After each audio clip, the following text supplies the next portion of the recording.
Your business loses its biggest client. Your relationship ends without warning. Your health collapses. Your income disappears. You freeze. You catastrophize.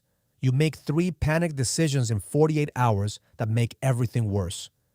Then you spend 6 months recovering from the decisions instead of the original problem. Meanwhile, an emergency room physician is managing 4 critical patients simultaneously. Cardiac arrest in Bay 1, hemorrhagic stroke in Bay 2, pediatric trauma in Bay 3, septic shock in Bay 4, insufficient staff, insufficient equipment. 2 of the 4 will not survive if she makes a single sequencing error in the next 11 minutes. She doesn't freeze. She doesn't catastrophize. She doesn't make panicked decisions. She triages. She sequences. She executes with the same cognitive clarity she'd bring to a Tuesday morning with nothing on the calendar. Same nervous system as you. Same threat response hardware. Same biological capacity for panic. The difference is a mental operating system built specifically for the moment when everything breaks simultaneously, and the cost of cognitive failure is measured in lives. That system is documented, trainable, and it transfers completely to every crisis you will ever face.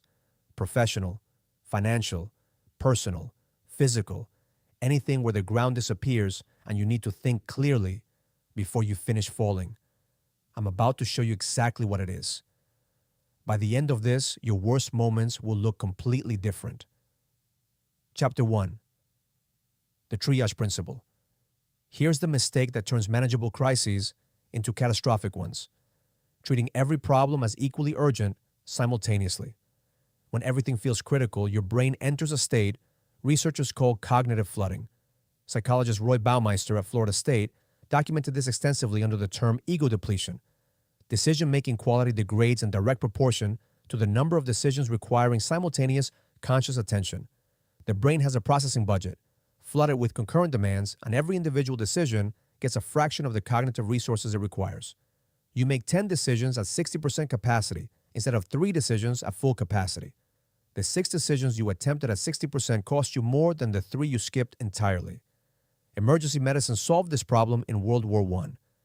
Military surgeon Antoine Depage developed the triage system, watching medics attempt to treat every wounded soldier simultaneously and watching everyone die as a result. His insight was brutal. Stop trying to help everyone equally.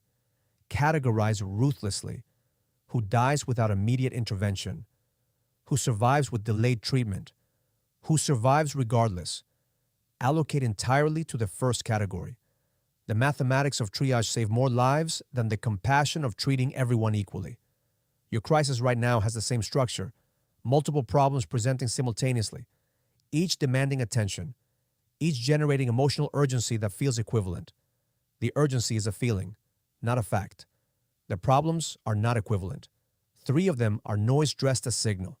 Your triage protocol is 3 categories written down before you act on anything. Category 1. What collapses permanently and irreversibly in the next 72 hours if I do nothing. Category 2. What degrades but remains recoverable over the next 2 weeks. Category 3. Everything else. Category 1 gets all of you. Today. Every available resource. Categories 2 and 3 do not exist until Category 1 is stable. The ruthlessness feels wrong. It is the only thing that works. The medic who stops to help everyone equally loses everyone. The medic who triages ruthlessly saves the maximum number. You are the medic. Act like one. Chapter 2. The 2-failure rule. Here's what separates people who recover from crises faster than anyone around them from people who get permanently defined by them. They refuse to let failure compound. Aviation psychologist James Reason spent decades studying how catastrophic accidents actually occur in complex systems. Airlines, nuclear plants, hospitals. His finding destroyed the myth of the single catastrophic error. Almost no catastrophe has a single cause. Almost every catastrophe follows the same architecture, a chain of individually manageable failures that compound because nobody stopped the chain. He called it the Swiss cheese model. Every system has holes. Defenses have holes. Redundancies have holes. Normally, the holes don't align. When they do, the failure trajectory travels through all of them unobstructed. Catastrophe isn't the first hole, it's the alignment of all the holes. The implication is precise and actionable. You cannot always prevent the first failure. You can almost always prevent the second. The second failure is where catastrophe begins assembling itself. The first failure creates conditions where the second is more likely. The second creates conditions where the third is nearly inevitable. Stop the chain at one and the catastrophe never assembles. Most people in crisis respond to the first failure by making 3 rapid decisions under emotional flooding at 60% cognitive capacity. Each of those decisions is the second failure. They didn't get destroyed by the original problem. They got destroyed by their response to the original problem. Navy SEAL training includes a protocol called the 40% rule, documented by SEAL Commander Mark Devine. When your mind tells you you're done, you're at roughly 40% of actual capacity. The feeling of being finished arrives long before actual exhaustion. Most people obey the feeling. SEALs are trained to recognize it as information rather than instruction. The feeling says stop. The instruction is to assess whether stopping is strategically correct. Your version. When crisis hits and the urge to act immediately is overwhelming, insert 1 mandatory pause before any significant decision. 60 minutes minimum. Not to feel better, not to calm down. To allow the cognitive flooding to partially clear so the decision you make uses 80% capacity instead of 40. The 60 minutes feels like lost time. It is the opposite. It is the gap between the first failure and the second. Hit subscribe before you forget. The next chapter is the one nobody in a crisis ever thinks to use. Chapter 3. The resource inventory. Here's the cognitive error that makes every crisis worse than it needs to be. Fixating entirely on what you've lost instead of auditing what you still have. Psychologist Martin Seligman at the University of Pennsylvania spent 20 years studying how people respond to adverse circumstances. His finding divided people into 2 categories with radically different outcomes.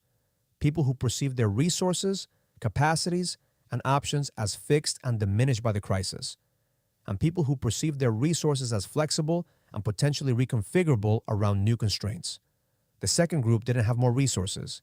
They saw the same resources differently, and seeing them differently produced different behaviors, which produced different outcomes. The perception preceded the reality. Survivalist instructor Tom Brown Jr. trained military special forces in wilderness survival for decades. His foundational teaching.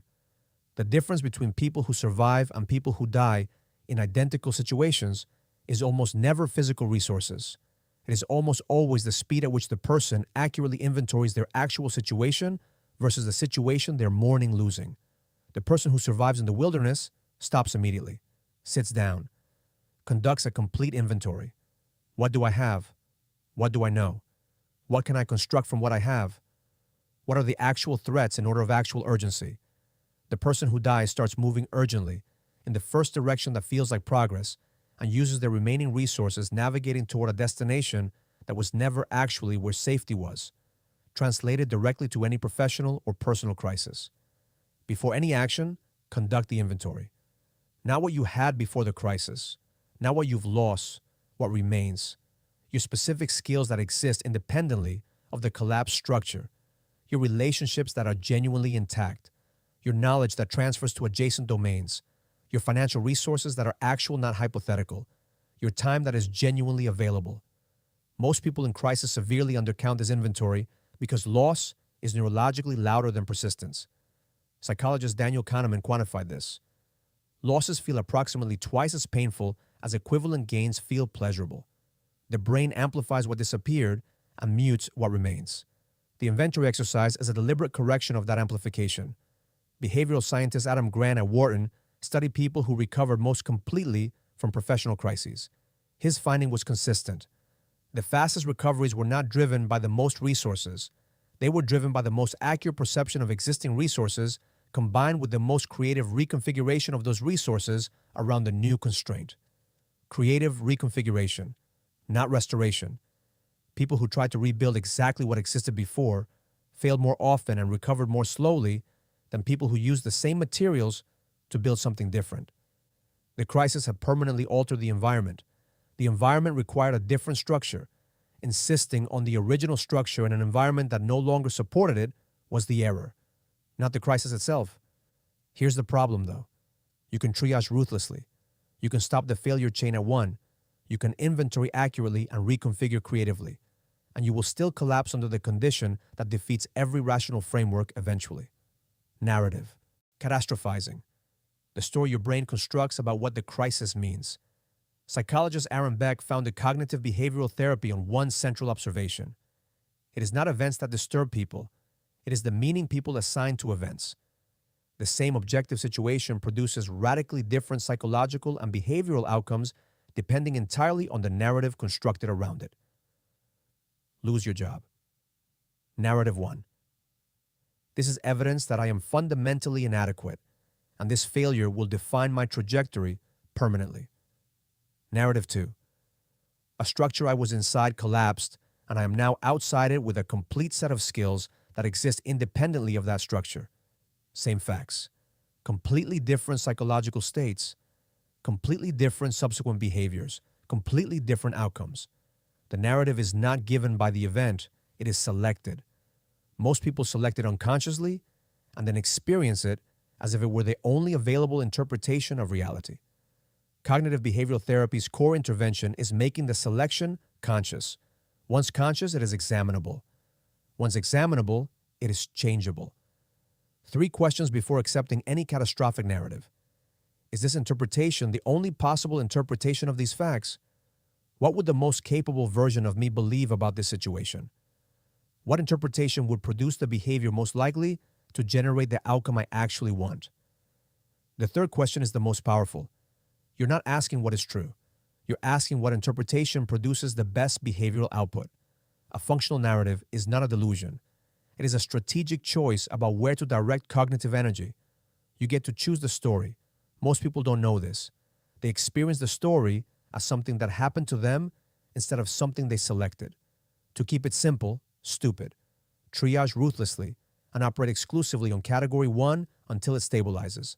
Insert the mandatory pause before any post-crisis decision to prevent the second failure that assembles catastrophe. Inventory what remains instead of mourning what disappeared and reconfigure creatively around the new constraint. And audit the narrative your brain constructed about the crisis before accepting it as the only available interpretation. You were never someone who falls apart under pressure. You were someone who never had the operating system designed for pressure. Now you have it. But here's the thing.